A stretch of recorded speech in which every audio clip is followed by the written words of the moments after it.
আচ্ছা, বাজার থেকে দামি দামি পেস্টিসাইড কিনে কি তোমাদের পকেট হালকা হয়ে গেছে? তো চলো কিছু টাকা বাঁচানোর টিপস দেখে নিই। এগুলো হচ্ছে তামাক পাতার টুকরো। ৬-৭টা তামাক পাতার টুকরো ১ গ্লাস জলে ভিজিয়ে রেখে দেবো ১ দিনের জন্য।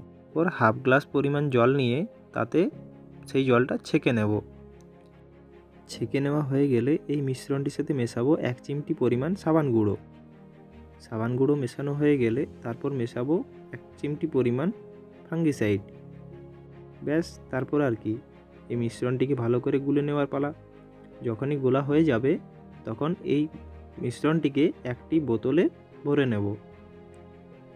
তারপর স্প্রে মেশিন লাগিয়ে বোতলটিকে পাম্প করে দেব।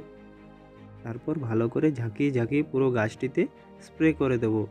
এই মিশ্রণটি ফাঙ্গিসাইড এবং পেস্টিসাইড উভয়েরই কাজ করবে। যেহেতু জৈব পদ্ধতিতে তৈরি, তাই এটি কোনো রকম গাছের ক্ষতিও করবে না।